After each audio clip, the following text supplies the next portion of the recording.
Hello and welcome to all of you. आप सभी लोगों का स्वागत है। आज का topic earning per share accounting standard 20। बहुत ही इजी टॉपिक है, छोटा सा टॉपिक है। दो ही मुख्य इसके अंदर बातें हैं, बेसिक अर्निंग पर शेयर और डाइल्यूटेड अर्निंग पर शेयर, और एक वेटेड एवरेज कैसे निकालना है और छोटी मोटी चीजें जो हैं वो। फटाफट से कॉन्सेप्ट के बाद क्वेश्चंस को डिस्कस करके चलेंगे। तो शुरू करते हैं topic earning per share. Meaning, क्यों जरूरी है अर्निंग पर शेयर, क्या मतलब है अर्निंग पर शेयर का। आप पहले इतनी सी बात समझो, कंपनियां कैसे ऑपरेट कर रही हैं। भाई ये शेयर होल्डर्स हैं,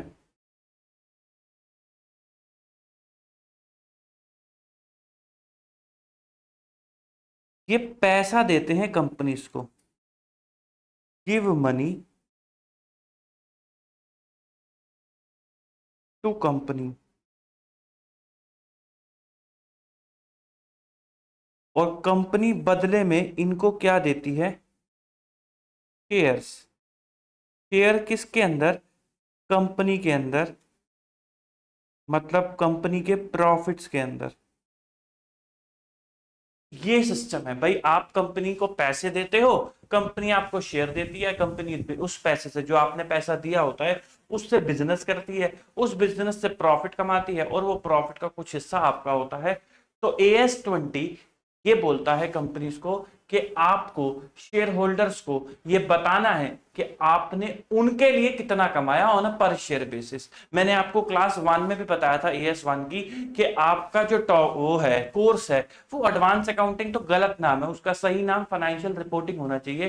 this is one of the example कि आपका कोर्स रिपोर्टिंग का है। वो पुराने दिन बीत गए जहां पे हम अकाउंटिंग जनरल एंट्रियां करते थे। अब हमें रिपोर्टिंग करनी है। Balance sheet, profit and loss account को कैसे दिखाना है, उसमें क्या दिखाना है, कब दिखाना है, उसको कैसे दिखाना है, वो हमें सीखना है। तो this is one of the prime example जहां पे आप AS20 के अंदर अपना अकाउंटिंग, अपना प्रॉफिट पर शेयर रिपोर्ट करते हो। AS20 मैंडेट करता है कि आपको प्रॉफिट पर शेयर को रिपोर्ट करना होगा। इंपॉर्टेंट बात क्या है, इंपॉर्टेंट बात है गिव मनी। इसको ध्यान से रख लेना भाई, गिव मनी। ऐसा हो सकता है कि कोई 1 अप्रैल को पैसा दे, कोई 2 अप्रैल को दे, कोई 5 अप्रैल को दे, कोई 6 अप्रैल को दे, कोई 20 मई को दे, कोई 1 जून को दे, कोई जुलाई को दे, कोई दिसंबर को दे। तो सबके जो पैसे होंगे वो अलग, सबके मतलब भाई कंपनी ने पहली बार शेयर इशू करे, अप्रैल के अंदर करे, लोगों ने अप्रैल में पैसा दिया, 3 सालों के बाद कंपनी ने फिर से शेयर इशू करे, या 6 महीने के बाद फिर से शेयर इशू करे, तो कुछ लोगों ने उसको अप्लाई करा और 6 महीने बाद पैसे दिए। तो इट डिपेंड्स कि कंपनी के पास पैसा कब मिला है। भाई अगर मैं आपको पैसा दिसंबर में दूंगा, तो आप उस पैसे से बिजनेस दिसंबर टू मार्च कर पाओगे ना, अगर हमारा ईयर अप्रैल टू मार्च का है। और सिमिलरली अगर मैं पैसा अप्रैल में दूंगा, तो आप उस पैसे से बिजनेस अप्रैल टू मार्च कर पाओगे, राइट। तो ये बड़ा इंपॉर्टेंट पॉइंट है कि आपने पैसा कब दिया, गिव मनी, ठीक। तो हम बात कर रहे थे meaning of earning per share के। अर्निंग पर शेयर का मतलब क्या होता है। अर्निंग, ये ऐसे लिखो, AS20 mandate every company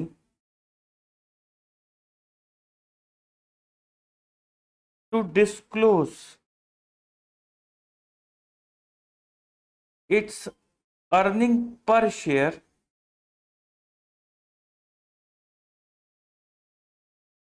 for the period. Loss per share also need to be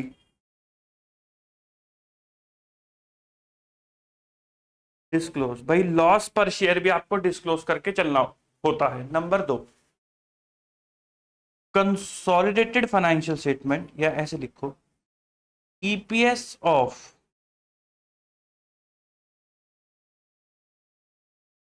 consolidated financial statement shall be reported on the basis of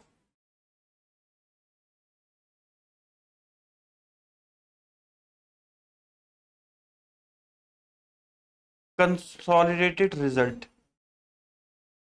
जो आपके कंसोलिडेटेड रिजल्ट आए हैं उनके बेसिस पे आपको अपना ईपीएस डिस्क्लोज करना होता है कंसोलिडेटेड फाइनेंशियल स्टेटमेंट में। नंबर ऑफ शेयर होल्डिंग के यूज होते हैं। अगर आपको याद हो consolidated financial statement, equity share capital आप होल्डिंग की लिखते हो, होल्डिंग प्लस सब्सिडरी की नहीं लिखते।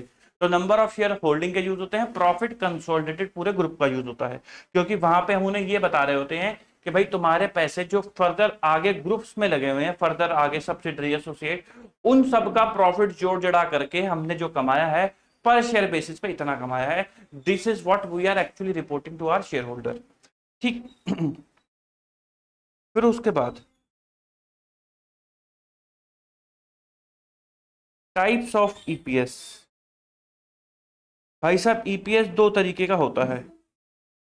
एक होता है बेसिक ईपीएस। बेसिक मतलब भाई बेसिक नॉर्मल। बेसिक ईपीएस का फॉर्मूला क्या होता है? Profit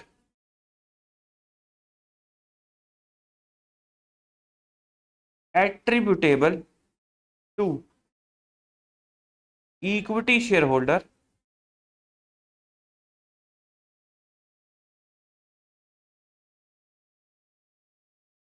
divided by weighted average number of share outstanding.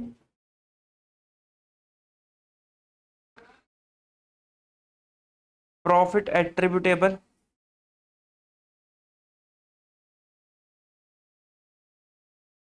To equity share holder आप कैसे निकालते हो भाई? Profit before tax minus tax expense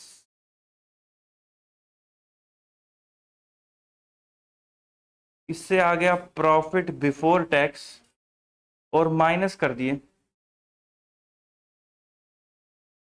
preference dividend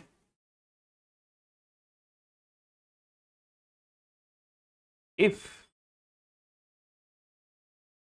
cumulative then always, हमेशा माइनस करना अगर क्यूमुलेटिव है।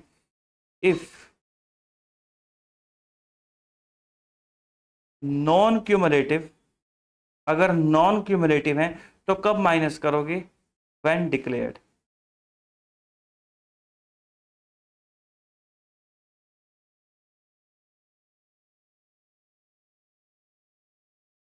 तो आपने माइनस कर दिया क्या? Preference dividend. आपके पास क्या बच गया? अर्निंग्स अवेलेबल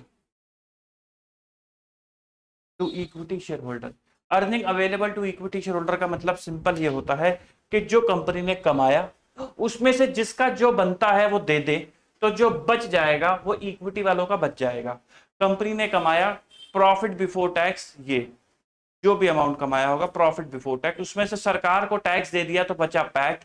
फिर प्रेफरेंस डिविडेंड, क्योंकि प्रेफरेंस की इक्विटी से ऊपर होगी, जो वैल्यू होगी, जो प्रेफरेंस होगी, जो उनके राइट्स होंगे वो इक्विटी से पहले आ जाएंगे, उनको हमेशा पेमेंट में प्रेफरेंस मिलेगी, तो उनको प्रेफरेंस डिविडेंड पहले देना पड़ेगा। प्रेफरेंस दो शेयर के होते हैं प्रेफरेंस शेयर, एक होते हैं क्यूमुलेटिव प्रेफरेंस शेयर और एक होते हैं नॉन क्यूमुलेटिव। क्यूमुलेटिव का मतलब होता है कि चाहे आपको डिविडेंड में डिक्लेयर करवाएं या ना करवाएं, आपको हर साल जितना परसेंटेज तय हुआ वो मिलेगा ही मिलेगा। तो यानी कि आपकी लायबिलिटी है कि आपको हर साल उनको देना है, तो क्यूमुलेटिव के केस में आपको हमेशा माइनस करना है क्योंकि ये आपकी लायबिलिटी है। और अगर नॉन क्यूमुलेटिव है, नॉन क्यूमुलेटिव का मतलब क्या है कि जब डिक्लेयर करेंगे तो मिलेगा, अगर डिक्लेयर नहीं करा, अगर आपको डिविडेंड डिक्लेयर नहीं करा तो नहीं मिलेगा, लेकिन हाँ डिक्लेयर करेंगे तो जरूर मिलेगा। तो नॉन क्यूमुलेटिव में कब लायबिलिटी आएगी? जब डिक्लेयर होगा। तो इसलिए मैंने आपको लिखवा दिया कि भाई क्यूमुलेटिव है तो हमेशा माइनस करना, नॉन क्यूमुलेटिव है तो जब डिक्लेयर हो तभी माइनस करना। तो इससे क्या निकल कर आ जाएगा? Earning available to equity share holder. फिर एक है पार्ट आपका profit weighted average number of share.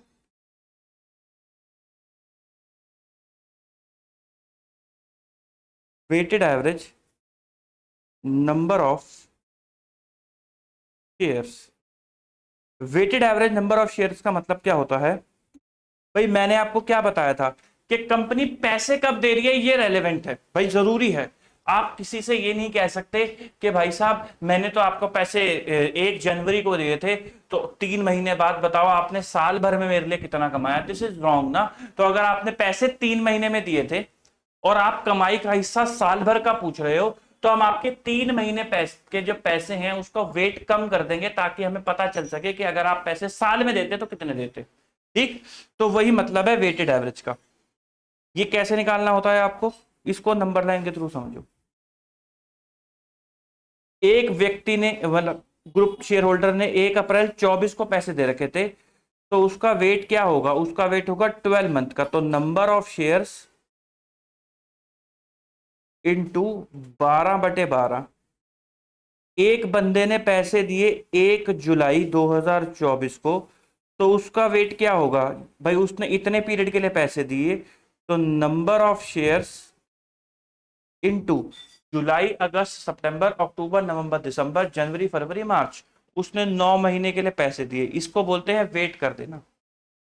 एक बंदे ने पैसे दिए 1 जनवरी 2025 को, तो उसके लिए वेट क्या होगा, उसके लिए वेट होगा number of shares into 3/12। your 3/12 is your weight, your 9/12 is your weight, your 12/12 is your weight, इसलिए इसको बोलते हैं वेटेड एवरेज। इसलिए क्या बोलते हैं, वेटेड एवरेज। अगर मान लो यहां पर 1 फरवरी को बायबैक हो गया, 1 फरवरी को बायबैक हो गया, तो इसका क्या मतलब है भाई, इसका मतलब है बंदे ने आपको पैसे कब दिए थे, बंदे ने आपको पैसे पहले से दे रखे, अप्रैल से लेके फरवरी तक आपने उसके पैसे चलाए। बस आपने उसके पैसे ये फरवरी और मार्च में नहीं चलाए ना, फरवरी और मार्च 2 महीने में नहीं चलाए। तो हम कहते हैं कि इस 2 महीने की वेट माइनस कर दो, तो minus number of share into 2/12। Number of share 2/12 क्यों, क्योंकि भाई उसने आपको पहले से पैसे दे रखे थे, ये आप चलाते गए चलाते गए चलाते गए चलाते गए, फरवरी में आपने उसको शेयर्स लेके उसे पैसे लौटा दिए। तो ये 2 महीने फरवरी और मार्च आपके पास उसके पैसे नहीं थे, तो वो हम माइनस करवा देते हैं, ताकि आपका मार्च का करेक्ट वेट निकल सके। तो आप वेटेड एवरेज कैसे निकालते हो, calculation of weighted average share.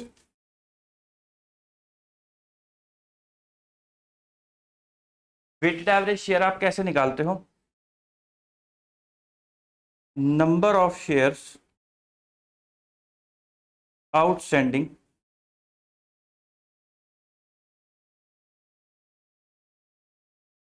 Time factor और वेटेड एवरेज। तो अगर मान लो नंबर ऑफ शेयर, यहाँ डेट भी लिख लो भाई, 1 अप्रैल को था, तो जितने भी नंबर ऑफ शेयर आउटस्टैंडिंग थे इंटू 12/12, जो भी अमाउंट निकल करके आ जाएगा। फिर जो भी डेट होगी, number of share into time factor.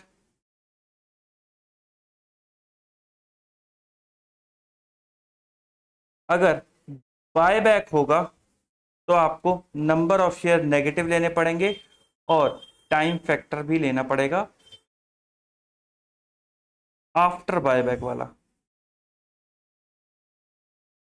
और ये नेगेटिव में आएगा। इससे आपका निकल करके आएगा क्या, weighted average number of share. एक एग्जांपल के साथ समझते हैं।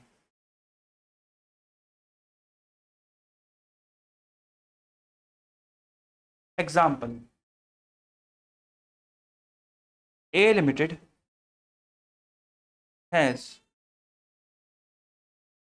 Opening number of share outstanding 1 lakh. A limited issued following shares during the year। Date 1 July, number of share 10,000। 1 October number of share 30,000। 1 January number of share 50,000। 1 February number of share 15,000। Negative. Negative का मतलब क्या हो गया, ये क्या हो गया, ये हो गया buy back.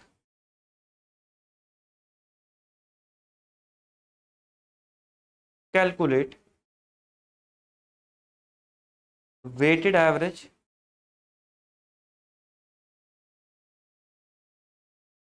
Number of share. Solution.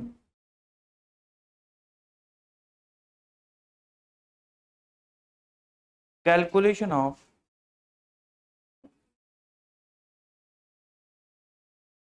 Weighted average number of shares.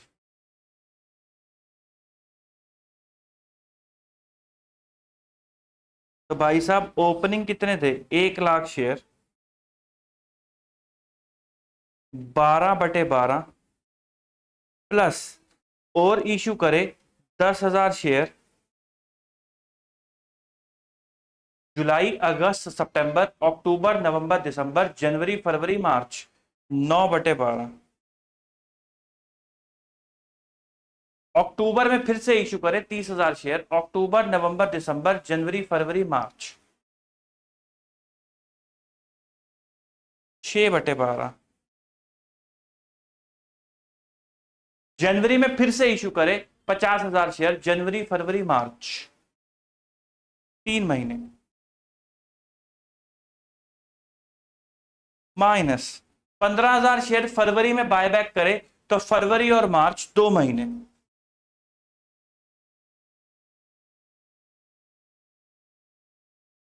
तो ये आ गया 1 लाख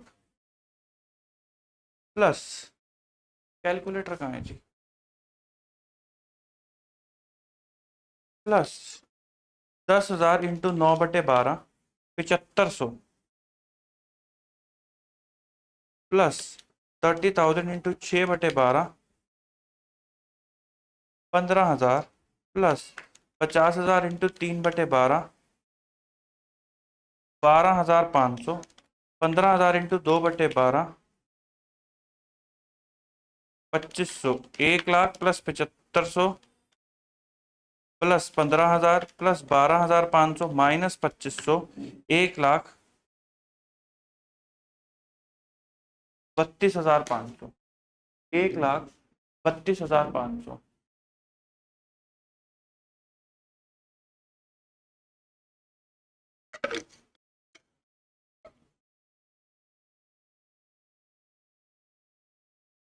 1,32,500 क्या आ गया, weighted average number of share आ गए 1,32,500। आओ जरा example. A limited earned profit before tax ₹10 lakh.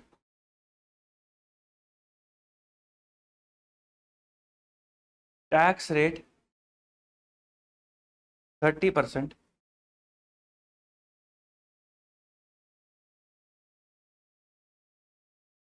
Company has outstanding preference share.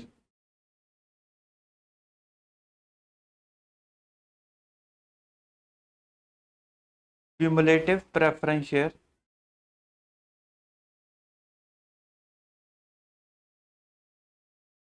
Dividend rate 10% ₹20 lakh. Non cumulative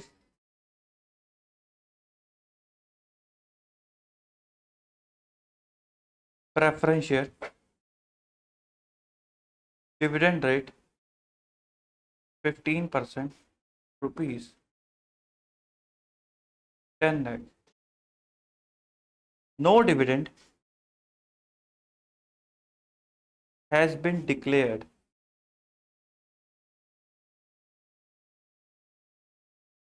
so far on preference और इक्विटी शेयर।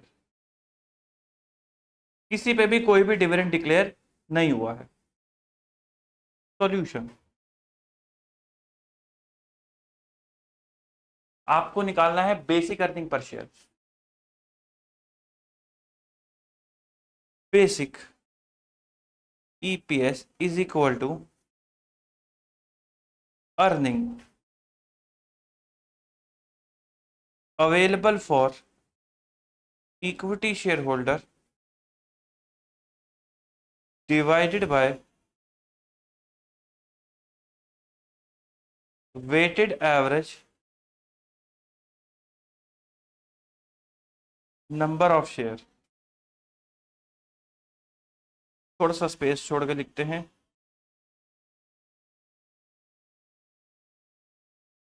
अच्छा, ये तो लिखा ही नहीं नंबर ऑफ शेयर कितने। एक number of share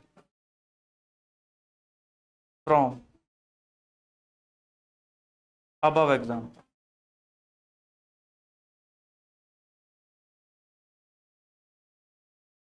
calculation of earning for equity share. Profit before tax कितना है? 10 लाख रुपए माइनस टैक्स एक्सपेंस 30%, 3 लाख रुपए। तो पैट आ गया 7 लाख माइनस प्रेफरेंस डिविडेंड। भाई साहब डिक्लेयर नहीं करा तो नॉन क्यूमुलेटिव जो है उस पे नहीं लोगे, बट क्यूमुलेटिव पे आपको लेना पड़ेगा।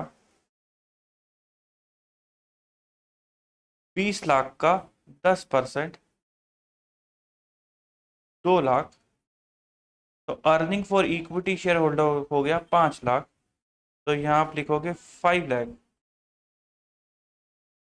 डिवाइडेड बाय 1,32,500, यही आया था हमारा वेटेड एवरेज। तो बेसिक अर्निंग पर शेयर आ गया आपका 5 लाख डिवाइड बाय 1,32,500, 3.77, 3.77 कितना आ गया? 3.77। तो this is the whole concept of basic earning per share. ठीक,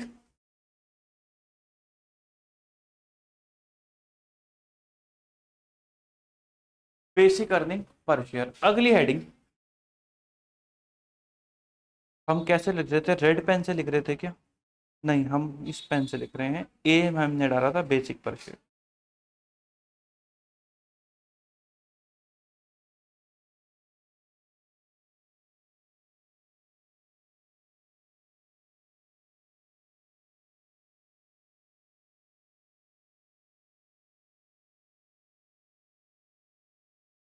diluted earning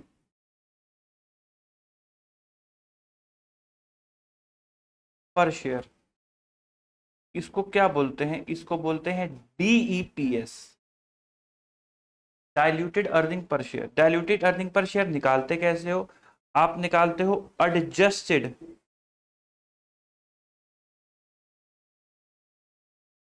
earning for equity share holder divided by adjusted weighted average share. Adjusted weighted average share,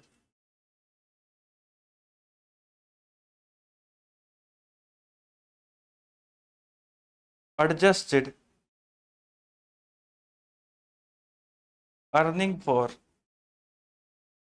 equity share holder, adjusted earning for equity share holder. आओ जरा,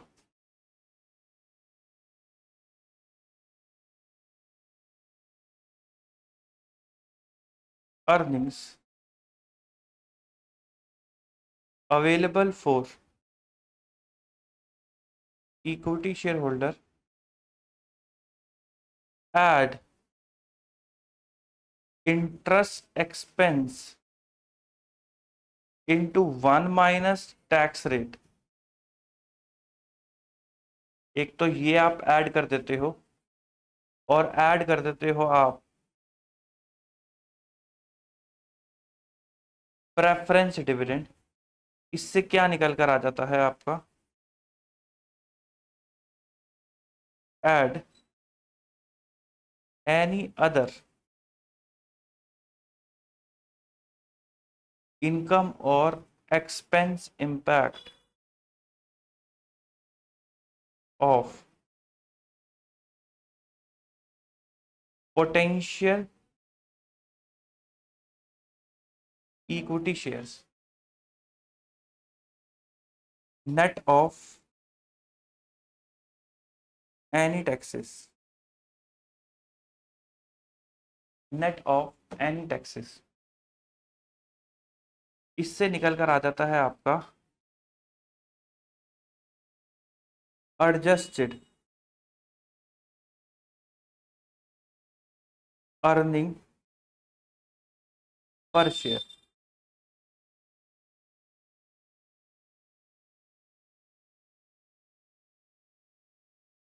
वैसे तो बहुत सारे होते हैं convert potential earning per share, but institute आपसे ना दो ही पूछता है, कन्वर्टेबल डिवेंचर और preference share convertible.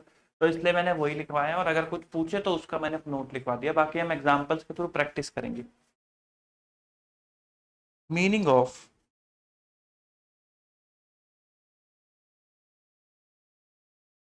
Potential equity share. तो पोटेंशियल इक्विटी शेयर्स क्या होते हैं?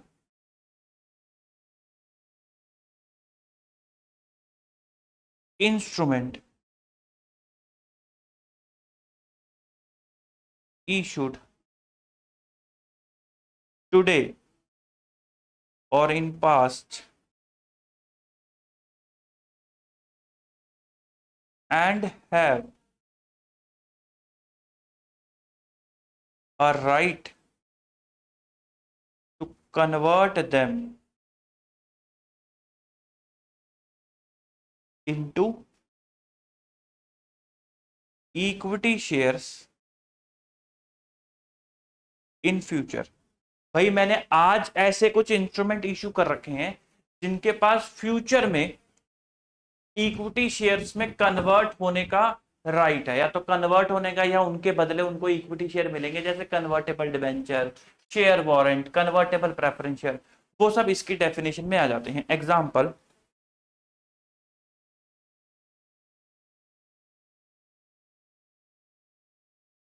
कन्वर्टेबल डिबेंचर्स,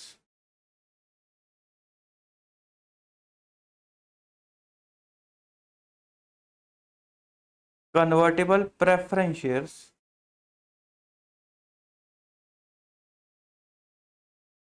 और शेयर वारंट। ठीक,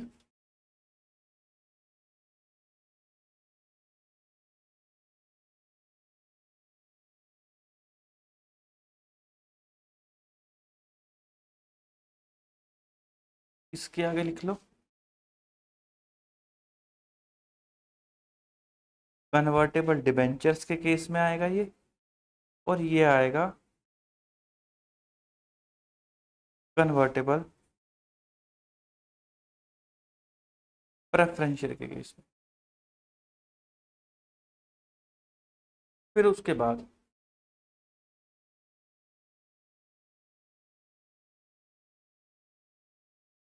हेडिंग डालो, इम्पैक्ट ऑन या impact of potential equity share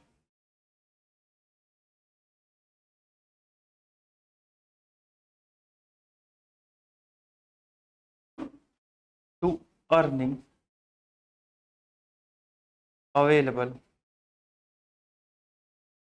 to equity share holder. भाई पोटेंशियल इक्विटी शेयर्स का क्या इम्पैक्ट होता है अर्निंग के लिए? Think like if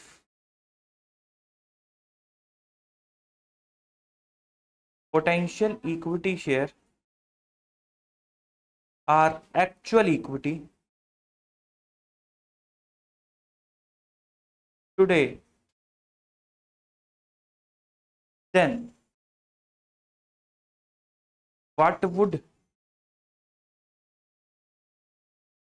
be the impact?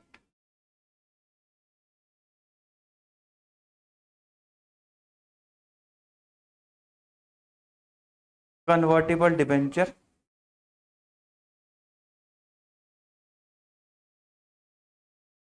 impact. No need to pay interest net of any tax saving. तो ये कैसे निकल गया? Interest amount into 1 minus tax rate, जो कि मैंने आपको ये लिखवाया, interest amount into 1 minus tax rate.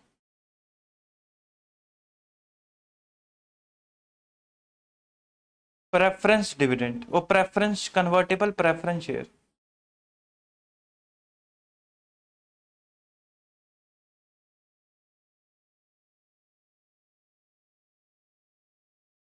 no need to pay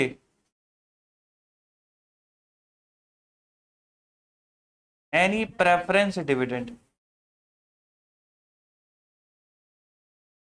तो आप क्या ऐड कर देते हो? Amount of preference dividend.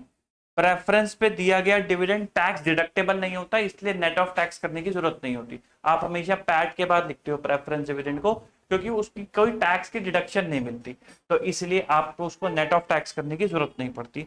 तो this is the impact of potential equity share जब आप अपनी डायल्यूटेड की बात करते हो। तो potential equity share diluted earning per share क्या होता है कि हम शेयर होल्डर को कहते हैं कि भाई साहब तुमने तो पैसा दे ही रखा है जिससे हमने बिजनेस करा और तुम्हें बेसिक अर्निंग पर शेयर बता दिया, but there are some other people जिन्होंने भी पैसा दे रखा है, डिवेंचर वालों ने भी पैसा दे रखा है, प्रेफरेंस वालों ने भी पैसा दे रखा है, उनको भी हमने बिजनेस में लगाया, हम उन्हें घर नहीं लेके चले गए और उनसे भी प्रॉफिट कमाया है।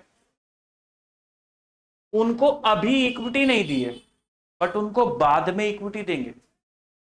इक्विटी शेयर होल्डर ने बोला ठीक है भाई, तुमने कन्वर्टेबल डिबेंचर से पैसा लिया, बदले में तुमने उन्हें इंटरेस्ट दे दिया, वो तुमने माइनस कर दिया, तो क्या दिक्कत है? तो हमने कहा कोई दिक्कत नहीं है, लेकिन पॉइंट ये है कि उनके पास आज इक्विटी शेयर नहीं है, आज वो आपके साथ नहीं बैठ रहे सेम रूम में, आज वो पहले अपना क्या कहते हैं खाना लेके अलग हो जाते हैं, लेकिन फ्यूचर में वो आपके साथ बैठेंगे। तो जब वो आपके साथ बैठ के खाएंगे तो किसको कितना मिलेगा वो भी हम आज ही बता रहे हैं, उसे बोलते हैं डाइल्यूटेड अर्निंग पर शेयर। उसे क्या बोलते हैं? Diluted earning per share. कि भाई जो लोग पहले अभी लेके जा रहे हैं अपना खाना प्रॉफिट में से, उनके पास अधिकार है कि फ्यूचर में वो आपके साथ सेम चेयर पे बैठ के खाएंगे, तो तब किसको कितना मिलेगा इसी सेम प्रॉफिट में से, उसका इंपैक्ट हम आज ही आपको बता रहे हैं, उसको क्या बोलते हैं? Diluted earning per share. तो हम क्या मानते हैं? हम मानते हैं कि वो जो प्रेफरेंस शेयर थे या वो जो कन्वर्टेबल डिबेंचर्स थे जिनके पास क्षमता है, पोटेंशियल का मतलब क्या है? क्षमता है अपने आप को इक्विटी में कन्वर्ट कराने की, अधिकार है अपने आप को इक्विटी में कन्वर्ट कराने का, अगर वो आज ही कन्वर्ट हो जाए इक्विटी के अंदर तो क्या होगा? अगर वो आज ही इक्विटी के अंदर कन्वर्ट हो जाए तो आपको डिबेंचर्स पे इंटरेस्ट देने की जरूरत नहीं है।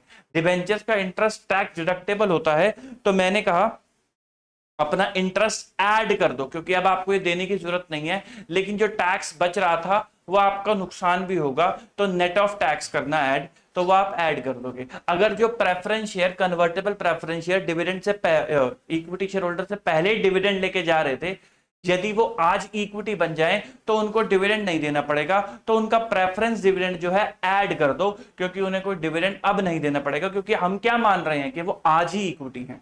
कि वो आज ही क्या है, इक्विटी है, तो देयरफॉर कोई प्रेफरेंस डिविडेंड देने की जरूरत नहीं पड़ेगी। तो वो प्रेफरेंस डिविडेंड भी मैंने आपसे कहा कि ऐड कर दो, क्योंकि प्रेफरेंस डिविडेंड का कोई टैक्स डिडक्शन नहीं मिलता, इसलिए टैक्स रेट की कोई बात नहीं है। एक शेयर ऑप्शन है, उस पर बाद में आएंगे, पहले इतना सा छोटी छोटी चीजें पहले दिमाग में डालो अपने। ठीक, बताओ इतनी बात समझ में आती है? हाँ जी आती है। ये हमने समझ लिया, ये हमें समझना है।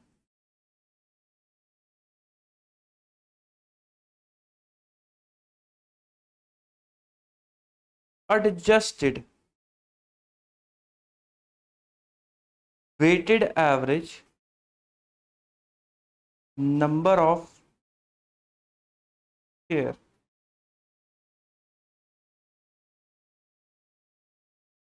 आपको ऐड करने होते हैं incremental share would be issued to potential equity shares, जैसे कि convertible debentures, convertible preference shares. ये आपको क्या करने होते हैं, ये आपको ऐड करने होते हैं। ठीक, कि भाई आप क्या इशू करते हो, वुड बी इशूड, वो आपको ऐड करके चलने होते हैं। अच्छा,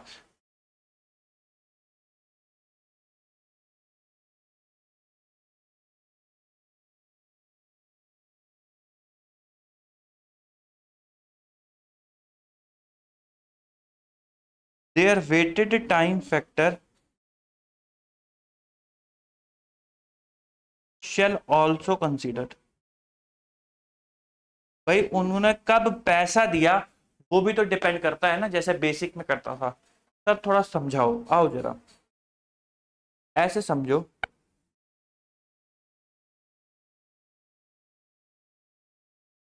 ये है 31 मार्च और ये है 1 अप्रैल, ये 24 कर लो और ये 25 कर लो।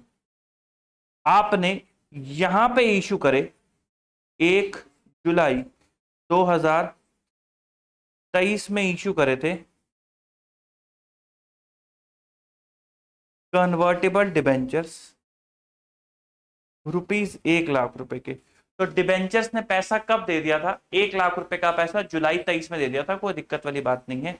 आप काम कर रहे हो इस ईयर में, इनका पैसा इस पूरे साल रहा, तो ये पोटेंशियल कब से कब तक रहेंगे? इनका वेट क्या आएगा? इनका वेट आएगा 12/12 का, क्योंकि वो पूरे साल पोटेंशियल रहे, उन्होंने पूरे साल के लिए आपको पैसा दे रखा था। केस नंबर 2,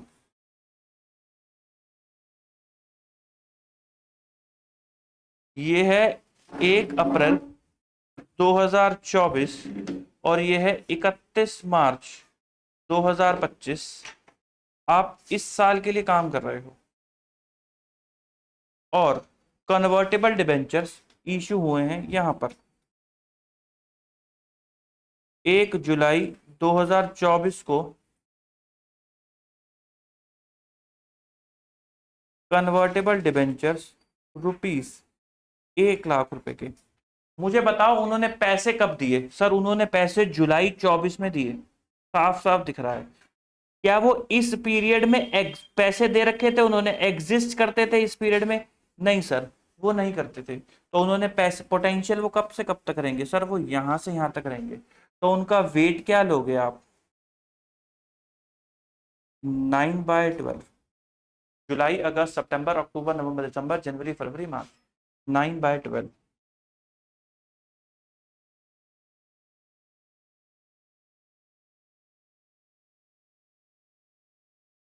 1 अप्रैल 2024, 31 मार्च 2025।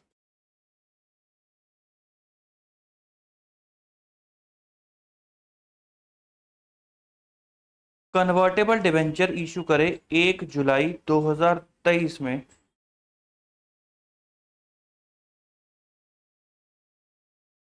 जुलाई 2023 में कन्वर्टेबल डिबेंचर इशू करे और ये 1 जुलाई 2024 में कन्वर्ट हो जाएंगे into equity share, into equity share. Sir पैसे तो देखो उन्होंने पूरे साल भर दिए। भाई अगर आप पैसों का सवाल पूछने ही वाले हो तो हम पहले ही बता दें कि उन्होंने पूरे साल भर दिए, क्योंकि वो पहले ही आपको पैसे दे चुके थे। जरा मुझे एक बात बताओ, वो पोटेंशियल कब तक रहे? सर वो इतने पीरियड में पोटेंशियल रहे, इतने पीरियड में वो पोटेंशियल रहे, यानी कि अप्रैल मई जून 3 महीने सर वो पोटेंशियल रहे। तो आप जब पोटेंशियल डीईपीएस निकालोगे तो उनका वेट क्या लोगे? सर हम वेट लेंगे 3/12। वो एक्चुअल इक्विटी बन गए कब? जुलाई में। तो यहां से आप कौन से पीरियड में उनको उनको कौन से वेट में काउंट करोगे?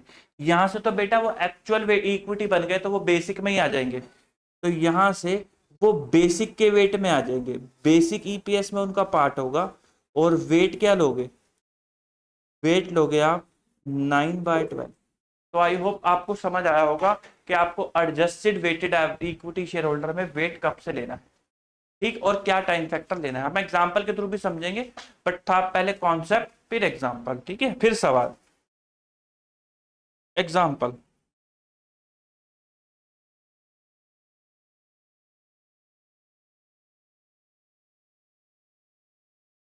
ए limited issued following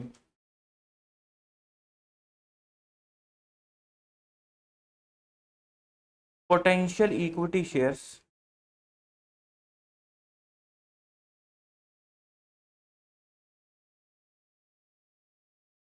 convertible debenture issued 3 years back, rupees 10 lakh, interest rate 10%,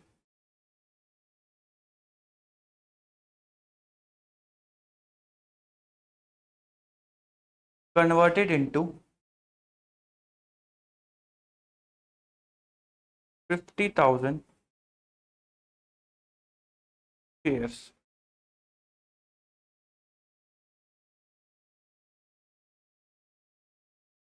after 5 years।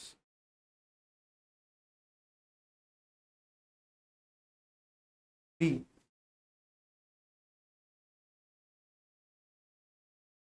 convertible preference share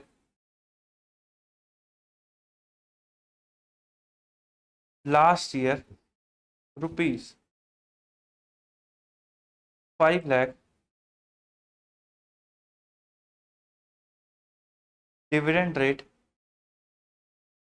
10%,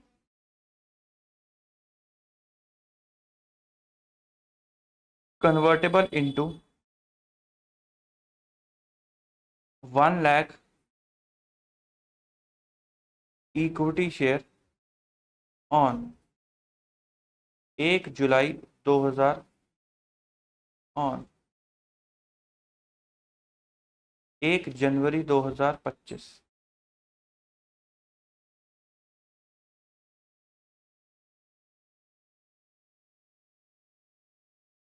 convertible debenture issued last year, rupees 25 lakh, interest rate 10%,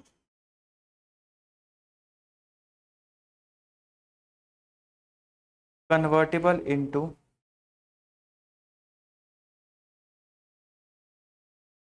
1.5 lakh,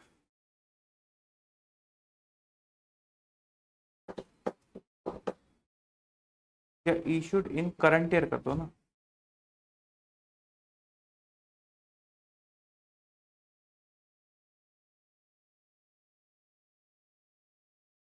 after 3 years, that is on 1st of July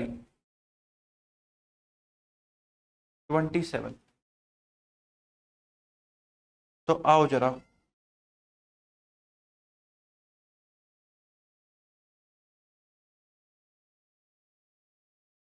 भाई एक तो आपने 3 साल पहले कहीं issue करे थे debenture, जो 5 सालों के बाद 50,000 इक्विटी शेयर में कन्वर्ट होंगे। तो वो जो डिवेंचर हैं वो पूरे साल के लिए आउटस्टैंडिंग रहेंगे। अगर मैं अप्रैल 24 से 31 मार्च 25 की बात करूं तो 50,000 पूरे साल के लिए आउटस्टैंडिंग रहेंगे।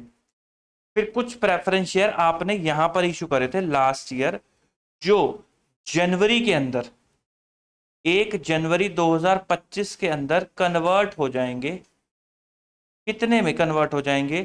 1 लाख इक्विटी शेयर्स के अंदर कन्वर्ट हो जाएंगे। तो वो पोटेंशियल कब से कब तक रहेंगे? वो पोटेंशियल रहेंगे अप्रैल टू जनवरी, वो रहेंगे अप्रैल टू जनवरी। और यहां से यहां तक वो किस में आएंगे? वो बेसिक्स में आएंगे। यहां से इस वाले पीरियड में वो कहां जाएंगे? वो जाएंगे पोटेंशियल इक्विटी के अंदर।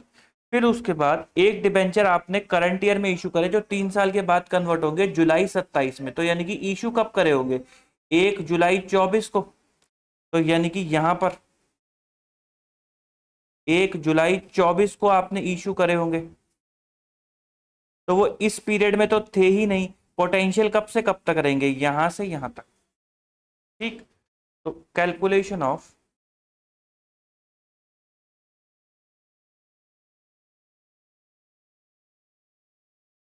Wait adjusted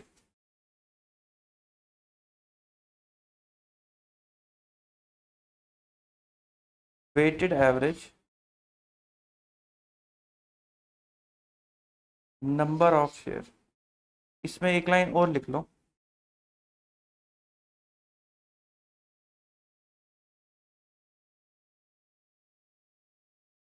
company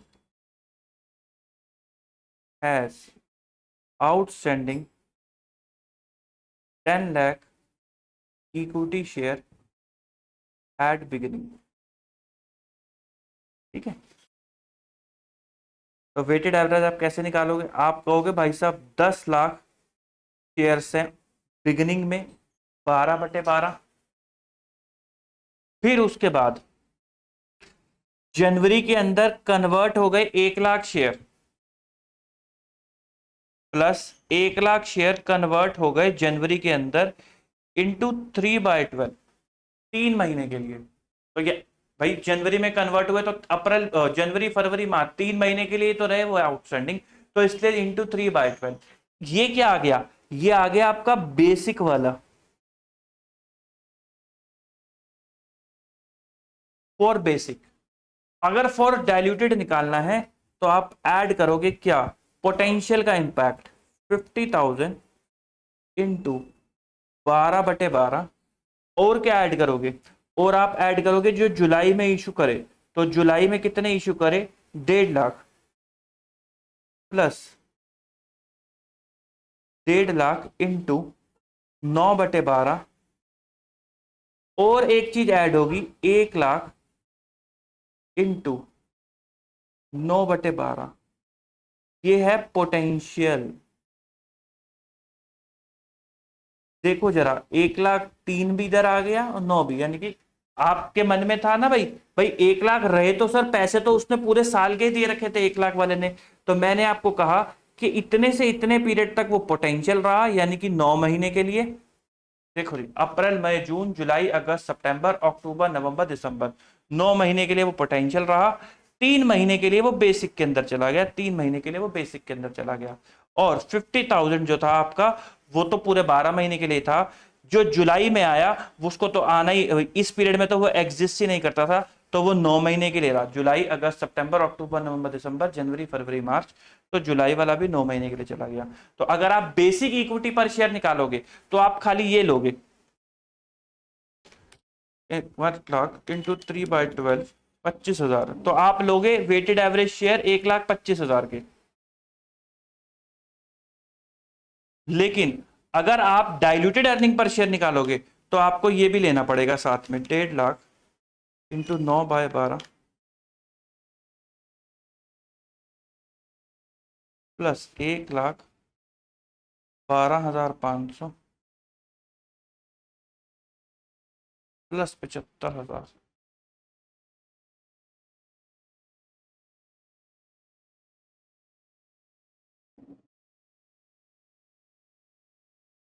50 plus 1,12,500 plus 75, 2,37,500, 1,25, 3,62,500। तो आपको क्या लेना पड़ेगा? 3,62,500। क्या लेना पड़ेगा? 3,62,500। क्या? अगर आप potential for diluted earning per share, for basic earning per share. I hope आपको पॉइंट क्लियर हुआ होगा। अभी निकाल के भी देख लेंगे, मैं पहले पानी पी लूं।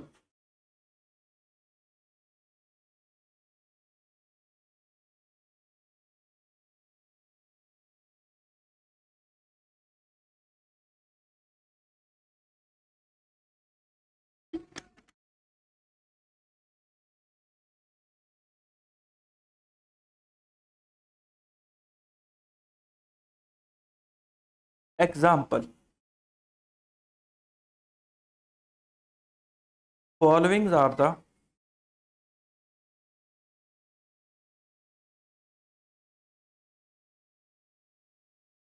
particulars of A Limited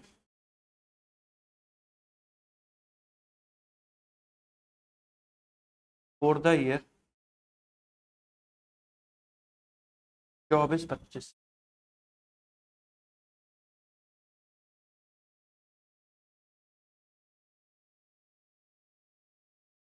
profit earned ₹10 lakh.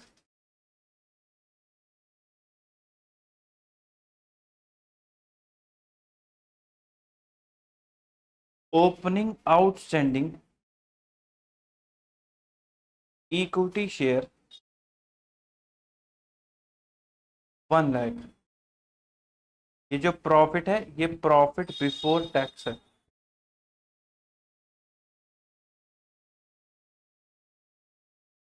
Tax rate 30%।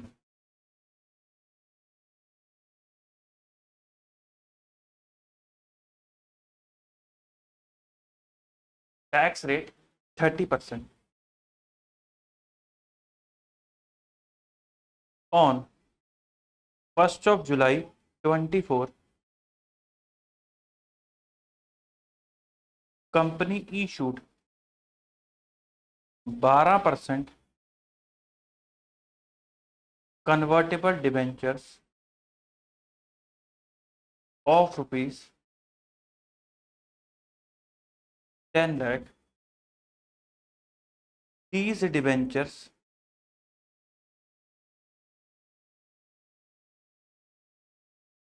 converted into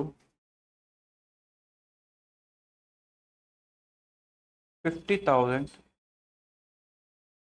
shares। Calculate basic and diluted earning per share।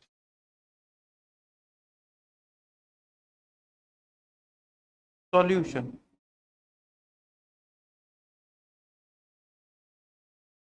Basic earning per share क्या होगा? Earnings for equity share holder divided by weighted average number of share. तो earning क्या है? Earning है 1 lakh minus, चलो earning निकाल लेते हैं।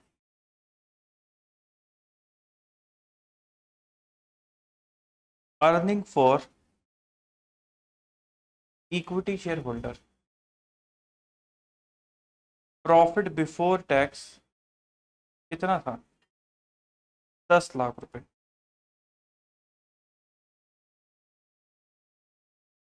Minus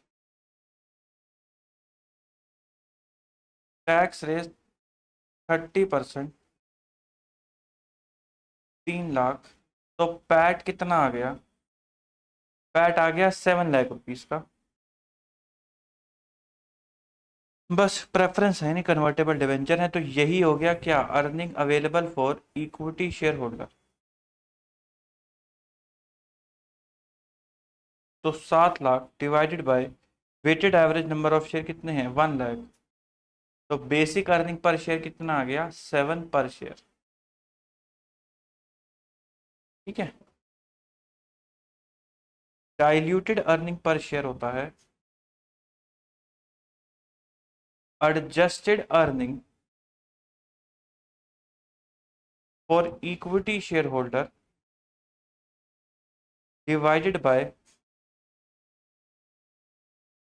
adjusted weighted average share. Adjusted weighted average share. Adjusted earning for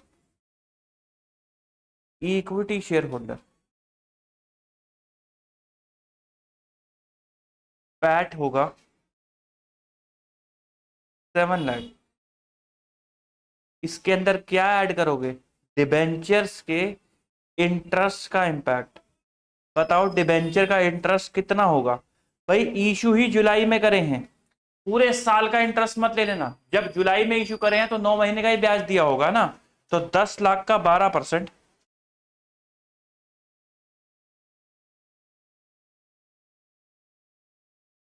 into 9/12 into 1 - 0.3, क्योंकि टैक्स रेट आपका 30% है। हाँ, तो सॉल्व करो जरा इसको। 10 लाख का 12% into 9/12 into 0.7, 63,000।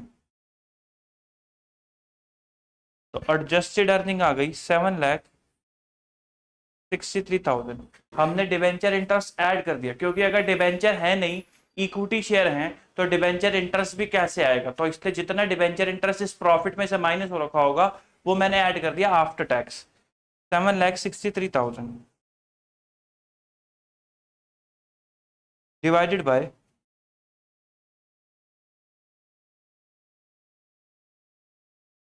Calculation of weighted average shares. Calculation of weighted average shares.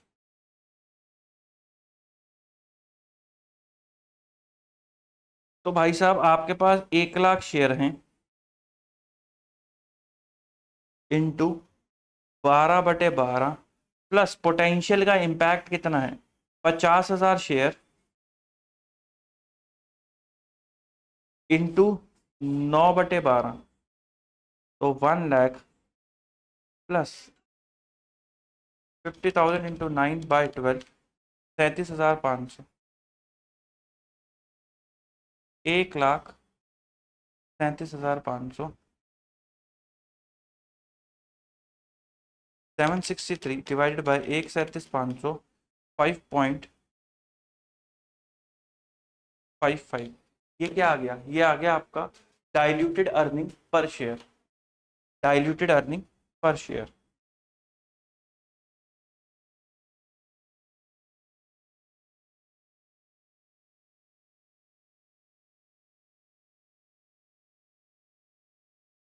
चलो अब जो भी पॉइंट नंबर डाला होगा, पॉइंट नंबर 6 लिख देता हूँ, अब जो भी डाला होगा। ठीक है।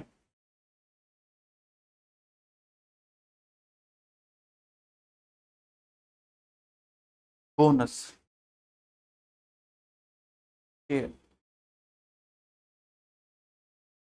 हमेशा याद रखना भाई, no money is received from bonus. भाई जब आप बोनस, कंपनी बोनस इशू करती है तो आपसे कोई पैसे थोड़ा ना लेती है। AS13 में भी आपने सीखा था कि बोनस की कोई एंट्री नहीं होती, क्योंकि नंबर ऑफ शेयर बढ़ जाते हैं और कोई पैसे नहीं जाते, तो खाली आप नंबर ऑफ शेयर बढ़ाते थे। तो अगर आप अर्निंग पर शेयर में कब पैसा आया, उसका इंपैक्ट, उससे क्या प्रॉफिट कमाया वो दिखा रहे हो, तो बोनस से तो पैसा ही नहीं आया। तो therefore its weight will be always 12/12। तो आपको इसका वेट हमेशा 12/12 लेना पड़ेगा। ठीक। अच्छा, दिस इज एप्लीकेबल। अच्छा, उससे पहले whenever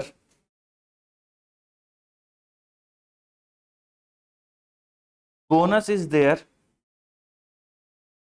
we need to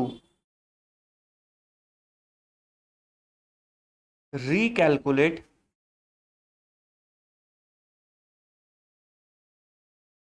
last year EPS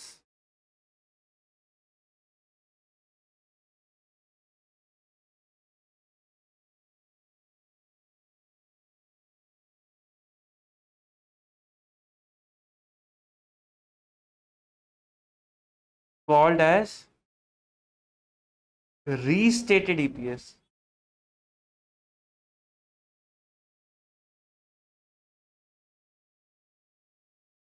to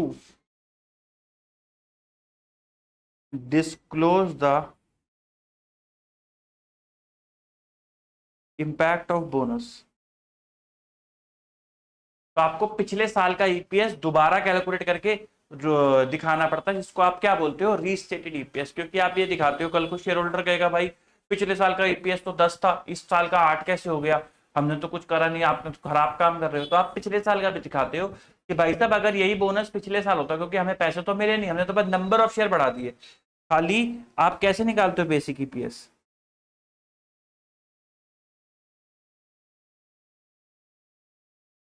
आप कहते हो अर्निंग अवेलेबल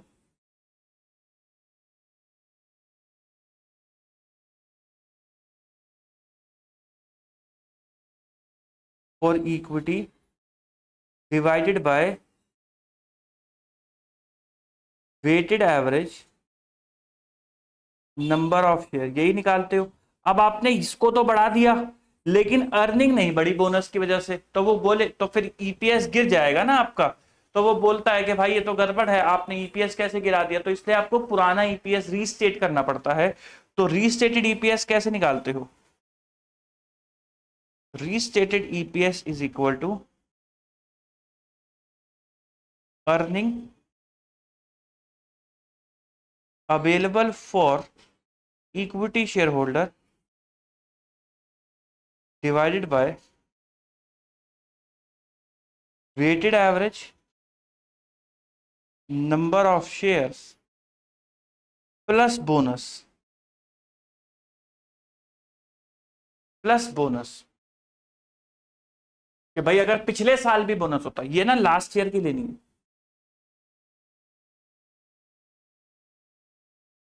ये भी लास्ट ईयर के लेने हैं। ठीक है, और बोनस करंट ईयर का लेना है।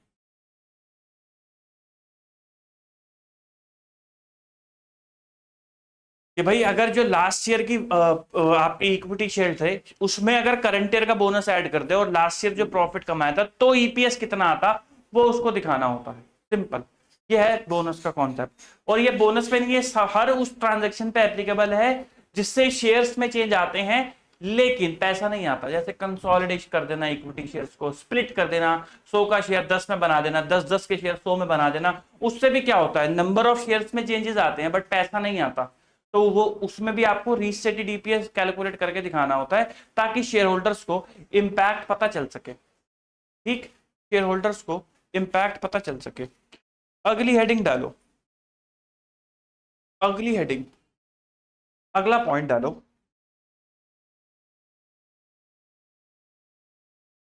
Next point, point number 7।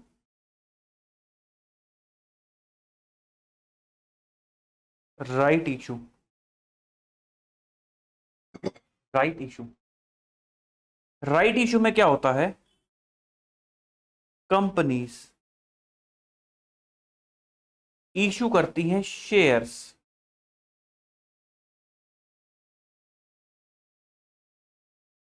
Eight discounted price. For example, भाई 10 रुपए का मान लो मार्केट प्राइस 20 रुपए का है, तो कंपनी आपको 15 रुपए का शेयर दे देती है। तो ये क्या है, ये वो डिस्काउंट राइट प्राइस है, राइट इशू का price.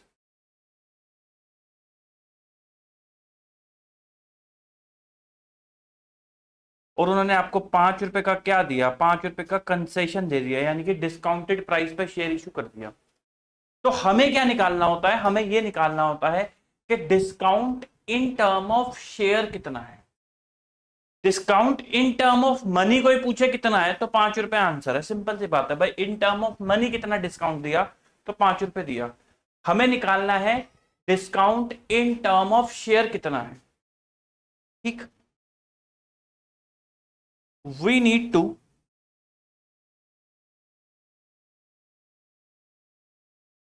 Calculate discount in term of shares।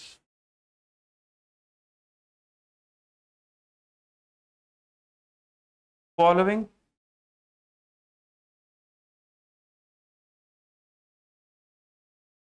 calculations will be made। Step number 1, पहला step,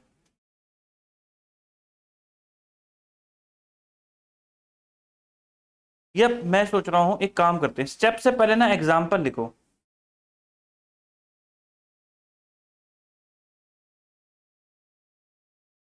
example, A limited has following information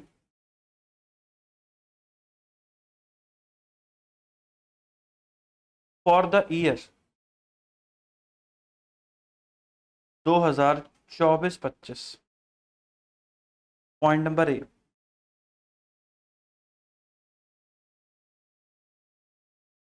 earning for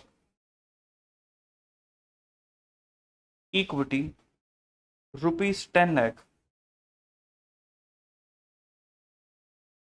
outstanding shares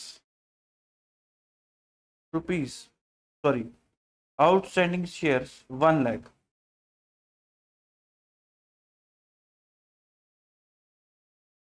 company issue right share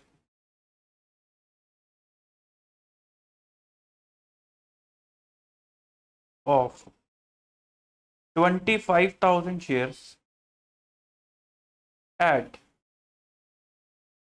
10 rupees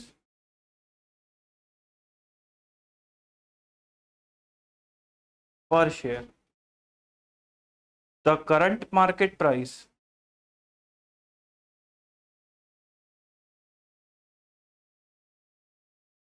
was rupees 25, 25 रुपए का price था, और company ने 10 रुपए का share right वालों को इशू कर दिया। कंपनी को भाई कंपनी को पता था कि हम अगर आज 25,000 शेयर इशू करें 25 रुपए के दाम पे तो कोई दिक्कत नहीं आएगी, हमें मिल जाएगा।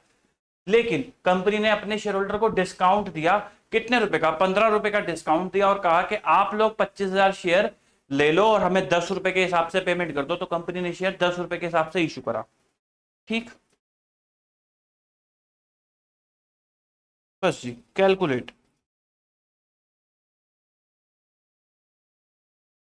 Basic EPS. सॉल्यूशन,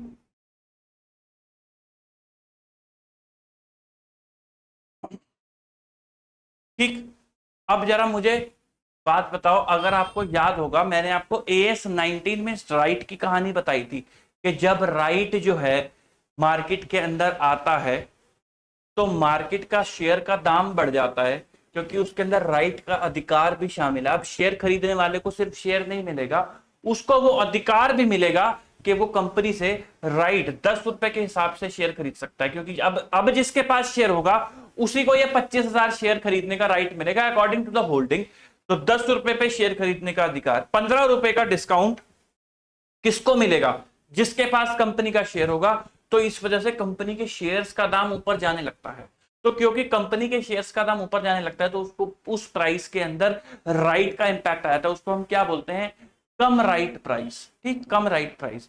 हमें यहां पर निकालना पड़ता है कि अगर राइट हट जाएगा, वैसे अगर राइट हट जाएगा तो शेयर का प्राइस क्या होगा थ्योरेटिकली। तो हम क्या निकालते हैं? हम निकालते हैं theoretical x right price. Theoretical x right price कि भाई अगर, अलग पेन से लिख दूंगा, अगर राइट ना होता तो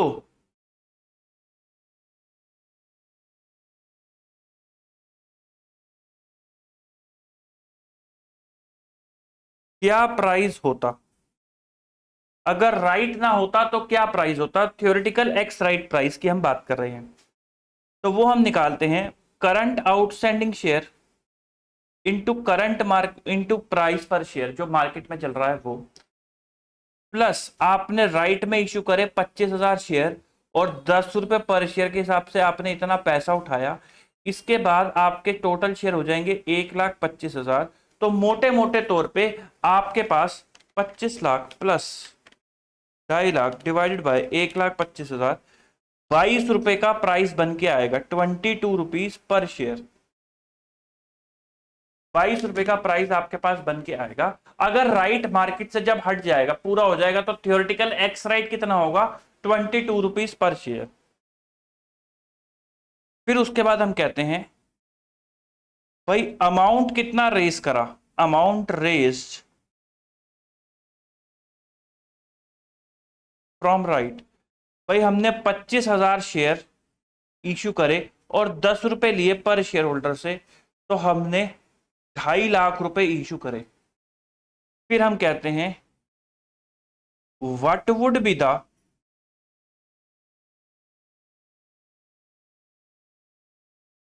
number of shares issued to raise rupees 2.5 lakh without right. तो बिना राइट के अगर हम 2.5 लाख रुपए उठाते तो हमें कितने शेयर इशू करने पड़ते? तो साहब 2.5 लाख रुपए आपको उठाने के लिए अगर एक शेयर बिना राइट के, आपका एक शेयर 22 रुपए का है, तो आपको नंबर ऑफ शेयर इशू करने पड़ते 2.5 लाख डिवाइडेड बाय 22 11,364। आपको 11,364 इतने आपको नंबर ऑफ शेयर इशू करने पड़ते विदाउट राइट। समझ रहे हो आप? भाई हमने 2.5 लाख रुपए उठाए, कैसे उठाए? राइट शेयर इशू करके उठाए। मैंने आपको कहा कि 25 रुपए के दाम में कहीं ना कहीं राइट का इंपैक्ट शामिल होगा। तो एक बार ये निकालते हैं कि जब राइट हो जाएगा, का संपूर्ण हो जाएगा, कंप्लीट हो जाएगा, तो कंपनी का शेयर प्राइस क्या रहेगा। तो हमने कहा अभी कंपनी की मार्केट कैप 25 लाख रुपए है, कंपनी के पास तुरंत इतना एडिशनल पैसा आ जाएगा। ऑब्वियसली तुरंत पैसा आएगा तो उससे तुरंत प्रॉफिट तो नहीं आएगा, तो खाली यही पैसे से ही वैल्यू एडिशन होगा divided by number of share. तो 22 रुपए पर शेयर मेरा इफेक्टिव थ्योरेटिकल प्राइस आएगा जब राइट मार्केट से हट गया होगा। तो 22 रुपए का थ्योरेटिकल प्राइस रहा होगा राइट के बाद। तो अगर मुझे 2.5 लाख रुपए उठाने होते जो मैंने राइट से उठाए, वो मैं मार्केट में बिना राइट के उठाता। अगर राइट ना होता मार्केट में और मैं बिना राइट के पैसा उठाता, तो मेरे को एक शेयर पड़ता 22 रुपए का। तो मुझे कितने शेयर इशू करने पड़ते? 11,364 शेयर इशू करने पड़ते, 364 शेयर इशू करने पड़ते अगर मेरे को 2.5 लाख रुपए चाहिए और मेरा एक शेयर 22 रुपए का बिकता। मैंने शेयर कितने इशू करे? शेयर इशूड इन राइट, मैंने शेयर इशू करे 25,000। तो मैंने 13,636 जो शेयर्स इशू करे, share issued for discount price. इसका मतलब मुझे शेयर इशू करने थे 11,364, मैंने शेयर इशू करे 25,000, मैंने 13,636 के additional share free of cost issue करे, मुफ्त में इशू करे। ये ना भी करता, मार्केट से 2.5 लाख उठाने के लिए 11,000 शेयर में मेरा काम हो जाता, 11,364 शेयर में मैंने तब भी ये शेयर एक्स्ट्रा इशू करे क्योंकि मैंने डिस्काउंट दिया था। तो इन टर्म ऑफ शेयर डिस्काउंट ये है, इसको क्या बोलते हैं, ये होता है आपका बोनस पार्ट। इसका मतलब ये आपने फ्री में इशू करे।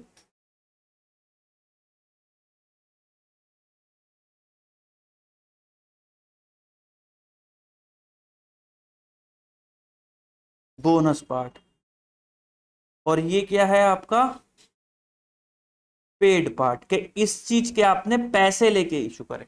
तो भाई जो मैंने आपको स्टार्टिंग में बताया था कि 15 रुपए का डिस्काउंट दिया, इन टर्म ऑफ शेयर डिस्काउंट कितने का दिया, तो उसका आंसर है 13,636। ये मैंने इन टर्म ऑफ शेयर्स दिया, कि मैंने पैसे ना लेके खाली शेयर्स दे दिया, तो मैंने डिस्काउंट दे दिया। जैसे आप जाते हो ना, आप कहते हो बाय वन गेट वन का आप ऑफर लेकर आते हो कि एक जीन्स ली दूसरी जीन्स फ्री में ले आए, तो इन टर्म ऑफ जीन्स कोई आपसे पूछे कि आपको कितना डिस्काउंट मिला, तो वो 1 जीन्स आएगा। वो कितना आएगा, 1 जीन्स आएगा। और अगर मान लो एक जीन्स 800 रुपए की थी और आपको 2 जीन्स 1600 की बजाय 800 की ही पड़ी, तो इन टर्म ऑफ रुपये आपको कितने का डिस्काउंट मिला, 800 रुपीज का डिस्काउंट मिला। ये मैंने इन टर्म ऑफ जीन्स निकाला है, क्योंकि मुझे पर शेयर इंपैक्ट चाहिए होता है, तो मैंने इन टर्म ऑफ जीन्स निकाला है। आई होप आपको पॉइंट क्लियर हुआ होगा। फिर हमें तो बेसिक ईपीएस भी निकालना है। तो basic EPS is equal to earning divided by weighted average shares. Earnings कितनी है, अर्निंग्स है 10 लाख रुपए की। आओ जरा वेटेड एवरेज शेयर निकालें। 1 लाख प्लस 25,000 इंटू इंटू अब मान लो ये आपने कब इशू करा था, राइट इशू ऑन 1 जुलाई 24। तो यहाँ पे 25 हो, तो यहाँ आएगा पेड पार्ट कितना है, 11,364 इंटू 9/12 प्लस ये तो आपका 13 वाला तो आपका बोनस पार्ट है, plus 13,636 into 12/12, 10 lakh divided bye 11,364 into 9/12, 8523, तो 1 lakh plus 8523 plus 13,636,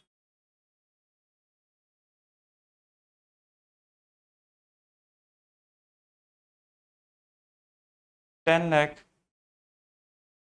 divided by 1 lakh plus 8523 plus 13,636, 1,22,159,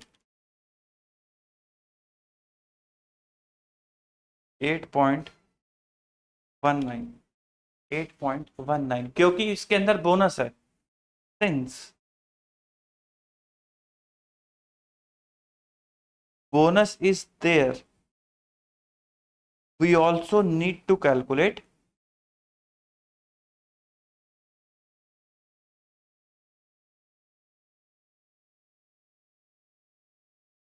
restated EPS of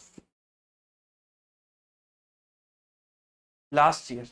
restated EPS of last year भी आपको निकाल करके चलना पड़ेगा। ठीक, तो ये है कॉन्सेप्ट आपके राइट इशू का। फिर उसके बाद अगली हेडिंग डालो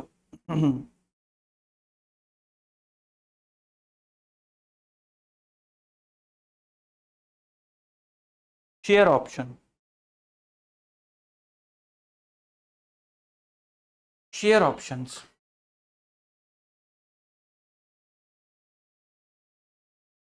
ऑप्शंस का मतलब क्या होता है? Options are the right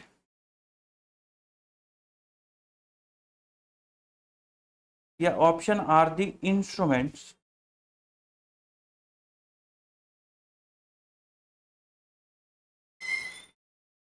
which give holder a right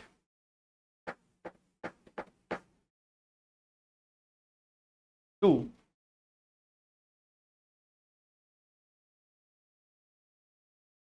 get equity share of entity at an exercise price, at an exercise price। तो शेयर ऑप्शन का मतलब क्या होता है? मान लो मैंने आपको कहा कि भाई मेरा एक शेयर 25 रुपए का है, आप मुझे 10 रुपए अभी दे दो, मैं आपको एक शेयर ऑप्शन देता हूं, उसके बदले आप फ्यूचर में कभी भी या इस पर्टिकुलर टाइम तक आना और आप फर्दर 5 रुपए देना, 15 रुपए टोटल, मैं आपको इतने नंबर ऑफ शेयर दूंगा। तो 5 rupees is the exercise price of that option. ठीक है, sorry 15 rupees is the exercise price of the option. और ऑप्शन वाले को एक राइट मिला कि वो इक्विटी शेयर खरीद सकता है भविष्य के अंदर। तो यानी कि शेयर ऑप्शंस क्या हो गए? शेयर ऑप्शंस, दीज आर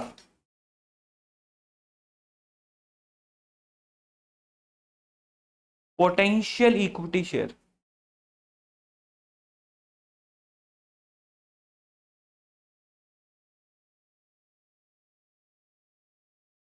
ये क्या है? ये पोटेंशियल इक्विटी शेयर्स होते हैं, शेयर ऑप्शंस। ठीक, टू कैलकुलेट, अच्छा हाँ, to calculate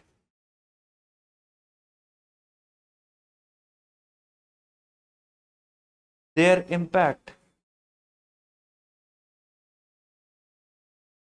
following calculation need to be made.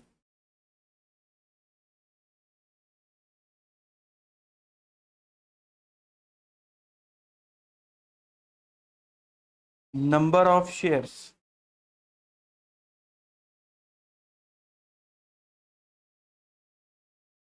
In option, ये आप कैसे निकालते हो? Amount raise divided by market price of the option, divided by market price of the option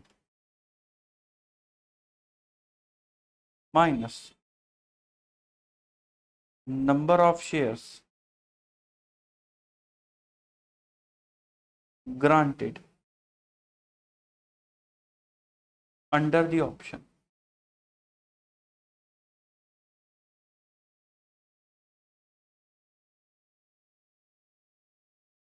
ये डीईपीएस के, अभी एग्जाम्पल के थ्रू समझेंगे। Example,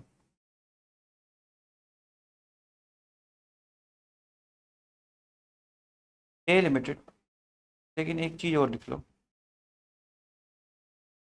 options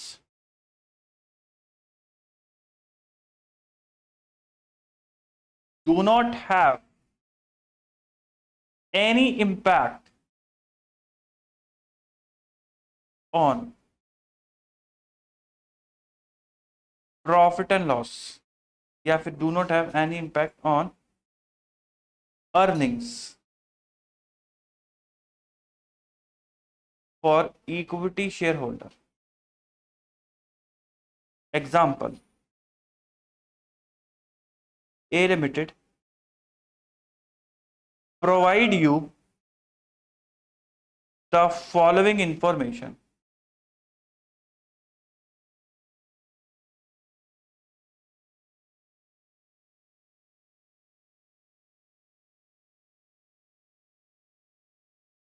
earnings for equity shareholders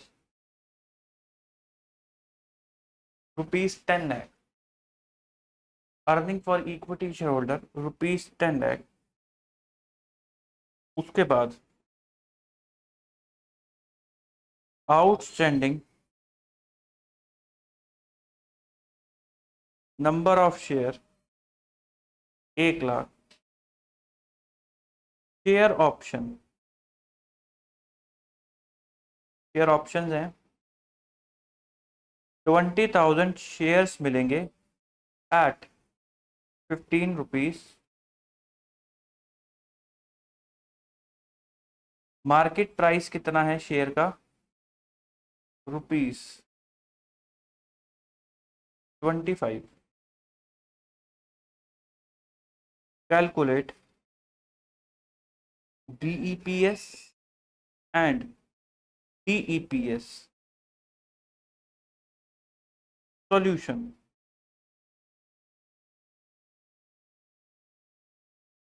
solution basic EPS is equal to 10 lakh divided by 1 lakh, तो ₹10 per share. Diluted earning per share is equal to 10 lakh plus 0, क्योंकि share option का कोई impact नहीं होता भाई, शेयर ऑप्शन ने प्रॉफिट एंड लॉस अकाउंट पे तो कुछ डाला ही नहीं, मैंने आपको शेयर इशू करे थे, उससे P&L पे क्या फर्क पड़ गया, divided by 1 lakh plus option का इंपैक्ट, एडिशनल या फिर incremental shares due to option. तो मुझे जरा बताओ, 20,000 शेयर इशू करे 15 रुपए के हिसाब से, 20,000 शेयर इशू करे 15 रुपए के हिसाब से, टोटल कितने रुपए रेस करे, 20,000 इंटू 15, 3 लाख रुपए रेस करे टोटल। अगर यही पैसा 25 रुपए के हिसाब से रेस करते तो कितने शेयर इशू करने पड़ जाते, डिवाइडेड बाय 25, तो सर 12,000 शेयर इशू करने पड़ जाते। तो आपने ऑप्शन में शेयर कितने इशू करे, 20,000, तो ऑप्शन की वजह से कितने इशू करे, 8,000, तो additional share due to option 12,000 minus 20,000 is equal to 8,000। Option की वजह से कितने इशू करने पड़ गए, 8,000। सेम राइट वाला कॉन्सेप्ट है, राइट के अंदर क्या करा था, 25 का शेयर डिस्काउंट पे दिया, discount in term of share कैसे निकाला था कि जितना अमाउंट रेस करा अगर उतने मार्केट प्राइस के हिसाब से शेयर इशू करते तो कितने करने पड़ते, जितने आए एडिशनल कितने शेयर इशू करे, which is a bonus part, क्योंकि आपने वो फ्री में इशू करे। तो यहां पर भी यही है कि जो पैसा आपने रेस करा अगर मार्केट से उठाते तो 12,000 शेयर में भी उठा सकते थे, बट आपने कितने इशू करे, 20,000 शेयर, तो 8,000 शेयर आपने ड्यू टू ऑप्शन करे। बट ये बोनस नहीं है, this is not bonus, these are the, this is not bonus, these are the additional shares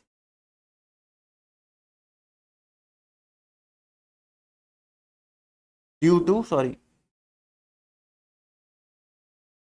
share option, share option की वजह से एडिशनल शेयर्स हैं ये 8,000।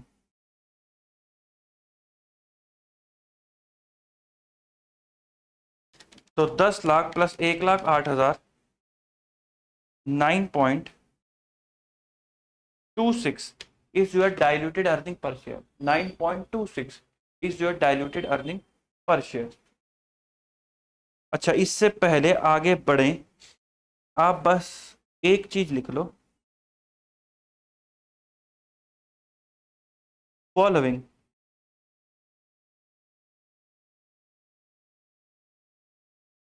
are the steps for right issue?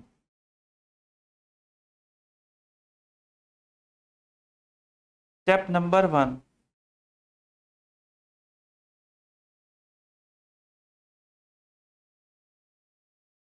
calculate theoretical X right. So number of shares into market price, number of share outstanding plus right share into issue price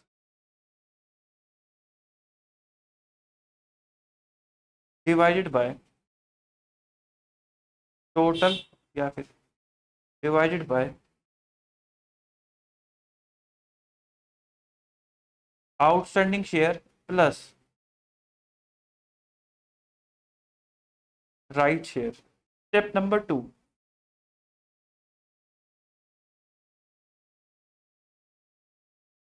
calculate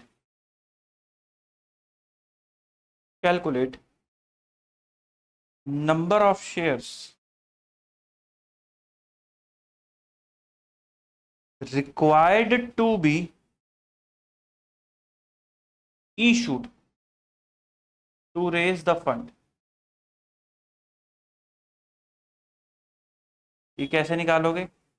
ये आप निकालोगे amount raised divided by theoretical X right price. Step number 3,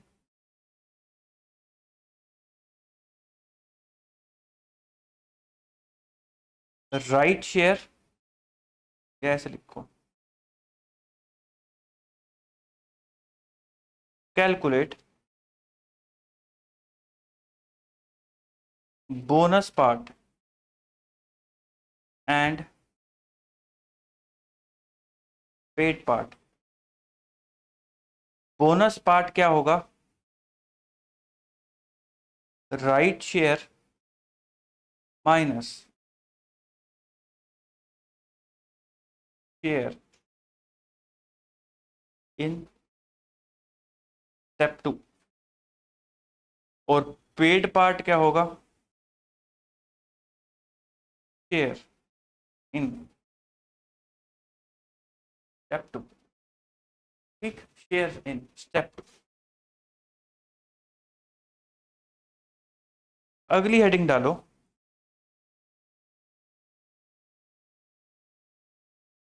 point number 9,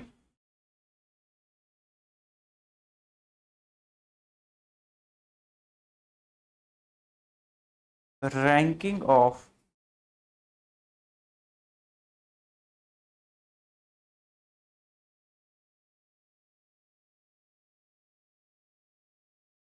potential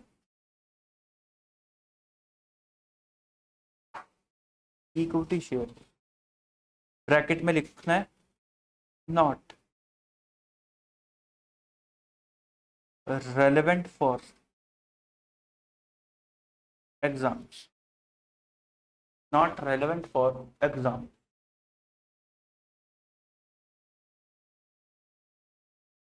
ठीक, अच्छा, उससे पहले एक चीज,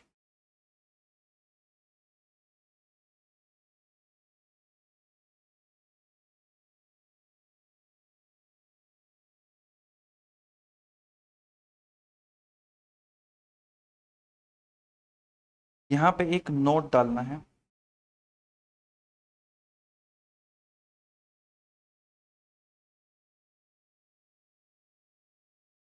If any potential equity shares increases the basic EPS or decreases the, या बेसिक मत लिखो, खाली लास्ट ईपीएस लेते हैं ना। इंक्रीजेस द ईपीएस और डिक्रीजेस द लॉस पर share from continuing operation, then effect of such share shall be ignored। और इसको क्या बोलते हैं? इसको बोलते हैं एंटी डाइल्यूटिव। और तो डाइल्यूटेड अर्निंग पर शेयर निकालते वक्त अगर किसी भी पोटेंशियल इक्विटी शेयर्स की वजह से आपका करंट जो existing diluted earning per share आ रहा है वो बढ़ जाए, या फिर लॉस अर्निंग पर शेयर कम हो जाए, तो वो एंटी डाइल्यूटिव होता है और आप उसका इंपैक्ट जो है वो इग्नोर करके चलते हो। ठीक, ये लाइन इसलिए जगह छुड़वाई थी क्योंकि ये करवाना था।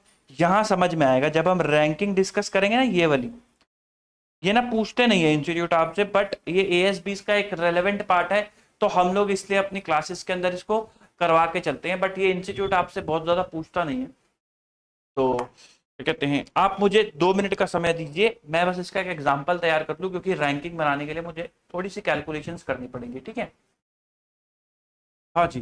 तो एग्जाम्पल जो है मैंने बना लिया है, मुझे ये एग्जाम्पल बनाना था, तो उसलिए मैंने कहा चलो थोड़ा टाइम लग जाएगा। तो एनीवे, सॉल्यूशन।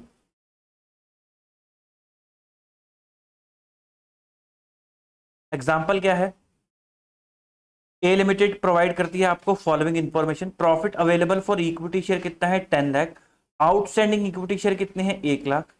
12% कन्वर्टेबल डिबेंचर है 10 लाख के, ये क्या हो गए? Potential equity share. तो कहां इंपैक्ट आएगा? डाइल्यूटेड अर्निंग पर शेयर में। कन्वर्ट होके मिलेंगे 2 lakh share. 10% convertible preference share है 10 लाख रुपीज के, कन्वर्ट होके मिलेंगे 1 लाख शेयर। ये भी क्या हो गए? Potential equity share. कहां इंपैक्ट आएगा? डाइल्यूटेड अर्निंग पर शेयर में। Share option granted for 10,000 share, आपने ऑप्शंस भी उन्होंने दे रखा है 20 रुपीज के हिसाब से। मार्केट प्राइस कितना है? 25 रुपए। तो मैंने तीनों डाल दिया आपके share diluted earning per share वाले। तो पहले कॉन्सेप्ट समझ लो, डाइल्यूटेड अर्निंग पर शेयर का क्या मतलब होता है? डाइल्यूटेड अर्निंग पर शेयर का मतलब होता है कि भाई साहब जो आज इक्विटी शेयर नहीं है लेकिन भविष्य में इक्विटी शेयर्स बनेंगे, वो अगर आज ही इक्विटी शेयर्स बन जाए तो उनका हमारे प्रॉफिट पे क्या इंपैक्ट होगा, वो आपके प्रॉफिट से कितना हिस्सा ले जाएंगे, तो वो होता है डाइल्यूटेड अर्निंग पर शेयर। तो स्टैंडर्ड कहता है कि डाइल्यूशन का इंपैक्ट जितना ज्यादा दिखा सकते हो उतना ज्यादा दिखाओ। अगर डाइल्यूशन का इंपैक्ट किसी भी वजह से कम हो रहा है तो उसको मत दिखाओ, क्योंकि आपको शेयर होल्डर को वर्स्ट टू वर्स्ट के सिनेरियो के लिए रेडी करना है कि भाई मैक्सिमम वो इतना खा जाएगा। ठीक है, तो प्रूडेंस की वजह से, तो इसलिए वो कहते हैं जितना ज्यादा दिखा सकते हो उतना दिखाओ।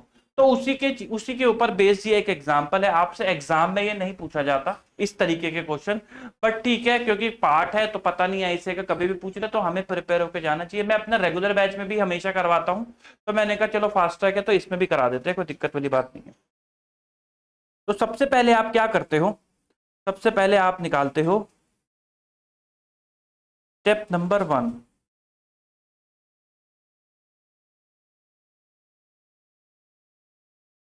Calculation of incremental impact of dilution।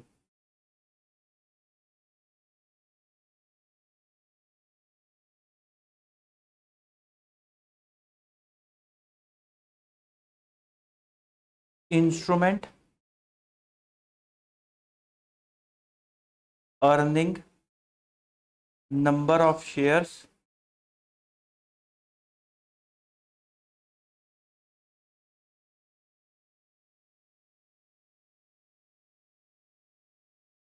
Impact ranking. Instrument क्या है? कोई भी इंस्ट्रूमेंट ले लो भाई। पहले ले लेते हैं 12% डिबेंचर। मुझे जरा बताओ, अगर 12% डिबेंचर को अर्निंग वाले पार्ट पे सोचो कि ऐड, अगर ये आज ही इक्विटी होते तो अर्निंग में कितना ऐड करवाते? आप कहते सर 10 लाख का 12% इंटू 1 माइनस टैक्स रेट। तो मैंने कहा लो रुपीस 10 लाख का 12% इंटू 1 माइनस 0.3, तो 10 लाख का 12% इंटू 70% हो गया 84,000। और नंबर ऑफ शेयर कितने मिलेंगे? 2 लाख। इंपैक्ट कितना आ गया? 84,000 डिवाइडेड बाय 2 लाख, 0.42। फिर उसके बाद 10% है 12% है? 10% प्रेफरेंस शेयर। बताओ जी, प्रेफरेंस शेयर से डिविडेंड का इंपैक्ट आएगा 1 लाख रुपए का। और नंबर ऑफ शेयर कितने हैं? नंबर ऑफ शेयर, अच्छा नंबर ऑफ शेयर ये 10,000 है। नंबर ऑफ शेयर हैं 10,000। कितने हैं? 10,000। कितने का इंपैक्ट आएगा? 10 रुपीज का। फिर उसके बाद ऑप्शन, ऑप्शन में मेरे को बताओ 10,000 शेयर हैं, 20 रुपए अमाउंट, कितना रेस करा? 10,000। 20 रुपीज के हिसाब से रेस करा। मार्केट में रेस करते तो आता 25 रुपए, तो आपको इतने शेयर इशू करने पड़ते। तो आपने 10,000 में से एक्स्ट्रा कितने शेयर इशू करे? अर्निंग इम्पैक्ट तो इनका नील होता है। तो 10,000 इंटू 20 डिवाइड बाई 25, 8,000। तो यहाँ आता है बोनस के 2,000 शेयर और ये नील। तो यहाँ पे ये आएगा नील। क्या आएगा? नील। अब इनको रैंकिंग देनी होती है। रैंकिंग किसमें देनी होती है? जिसका इंपैक्ट सबसे कम है उसको दो रैंक 1, फिर उससे ज्यादा असेंडिंग ऑर्डर में जी रैंक 2, फिर उससे ज्यादा जी रैंक 3, और कोई है नहीं। अगला स्टेप आपको रैंकिंग के हिसाब से लगाना है। Step number 2,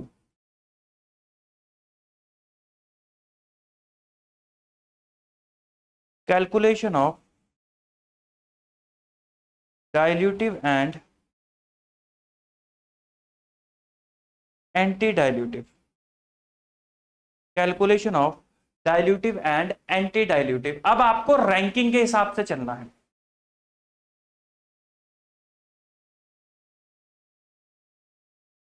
earning for equity share holder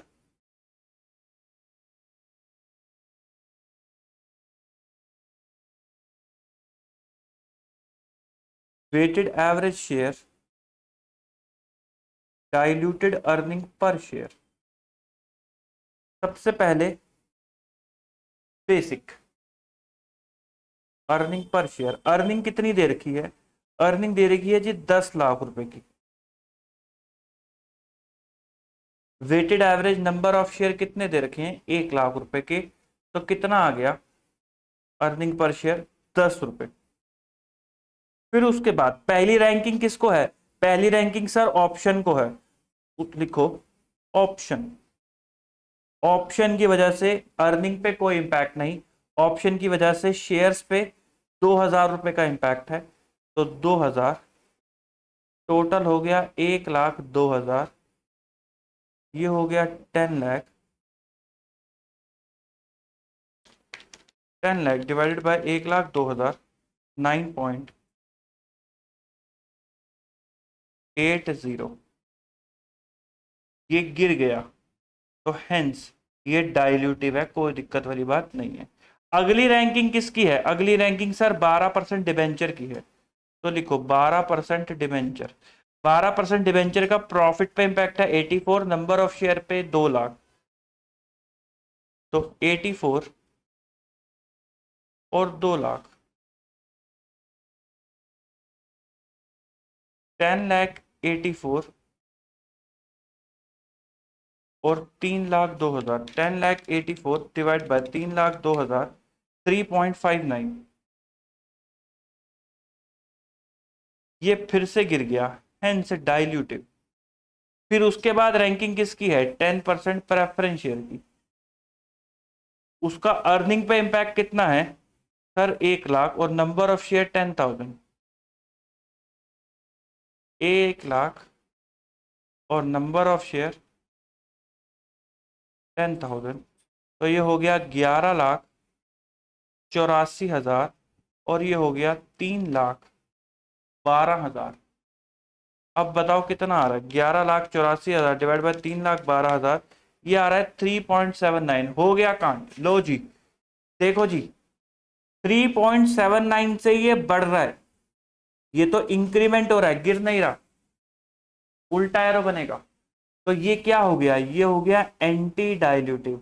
आपका डाइल्यूटेड अर्निंग पर शेयर कितना होगा, आपका डाइल्यूटेड अर्निंग पर शेयर होगा 3.59 का होगा 3.59।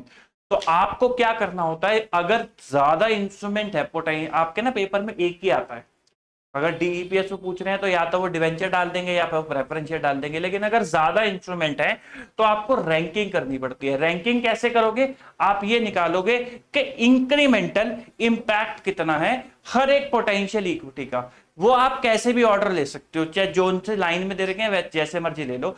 कैसे निकालोगे, अर्निंग पे क्या इंपैक्ट आएगा एडजस्टिंग अर्निंग निकालते वक्त, और नंबर ऑफ शेयर पे क्या इंपैक्ट आएगा, डिवाइड कर दोगे earning divide by number of share, तो ये इंक्रीमेंटल इंपैक्ट है ईपीएस पे। तो ये जो इंक्रीमेंटल इंपैक्ट है इसको आपको रैंकिंग देनी होती है। रैंकिंग कैसे देते हो, बढ़ते क्रम में। तो सबसे पहले 0 आ रहा है ऑप्शन में तो रैंक 1 उसे ही मिलेगी, फिर उससे ज्यादा 0.42 आ रहा है रैंक 2 उसे मिलेगी, फिर उससे ज्यादा 10 आ रहा है तो रैंक 3 उसे मिलेगी। अब जब आप डीईपीएस निकालोगे तो आप इसी रैंकिंग से चलोगे। तो पहली रैंकिंग ऑप्शन की थी तो मैंने बेसिक में ऐड कर दिया ऑप्शन का इंपैक्ट, क्योंकि पहली रैंकिंग उसकी थी। फिर उसके बाद दूसरी रैंकिंग 12% डिवेंचर की थी तो मैंने उसका इंपैक्ट ऐड कर दिया। मैंने देखा कि मेरा अर्निंग पर शेयर 10 से 9 हो गया, यानी कि डाइल्यूटिव है, गिर रहा है। 9 से कितना हो गया, 3.59 हो गया, यानी कि गिर रहा है, डाइल्यूटिव है, कोई दिक्कत वाली बात नहीं है।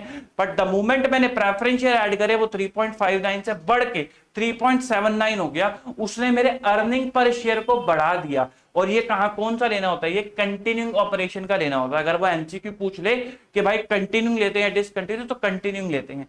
पर उसने देखो मेरा अर्निंग पर शेयर को जो है गिराने की बजाय बढ़ा दिया, तो ये क्या बन गया, ये एंटी डाइल्यूटिव बन गया। 3.59 से उसने 3.79 कर दिया तो वो एंटी डाइल्यूटिव बन गया। तो जो आपकी प्रॉफिट एंड लॉस अकाउंट के अंदर रिपोर्ट होगा अर्निंग पर शेयर, वो बेसिक रिपोर्ट होगा 10 और डाइल्यूटेड अर्निंग पर शेयर होगा 3.59 का, ताकि आप शेयर होल्डर को ये बता सको कि भाई साहब जितने भी पोटेंशियल इक्विटी शेयर आज के दिन एग्जिस्ट करते हैं, अगर वो आपके साथ बैठ के खाना खाएंगे तो आपका अर्निंग पर शेयर 10 से गिर के कितना हो जाएगा, 3.59। इससे नीचे नहीं गिर सकता 3.59। दैट इज वाई हम एंटी डाइल्यूटिव को डिस्क्लोज जो है वो नहीं करते। तो this is it the concept of accounting standard 20। हमने एग्जांपल्स के थ्रू सारे क्वेश्चंस कर दिए, बट हम क्वेश्चंस भी करेंगे, इसका मतलब ये नहीं कि हम क्वेश्चंस छोड़ देंगे। आपके जनवरी के पेपर में बड़ा बढ़िया सवाल आया हुआ था, हम वो भी करके चलेंगे, वो मुझे आपके साथ डिस्कस करना है। उसके अलावा और भी जो है पास एमटीपी आरटीपी के क्वेश्चंस है वो भी करेंगे। मिलते हैं आपसे अगली वीडियो के अंदर, जहां पर हम देखेंगे क्वेश्चंस अकाउंटिंग स्टैंडर्ड 20 से रिलेटेड। अभी के लिए इतना ही, good bye, tata, take care, bye bye.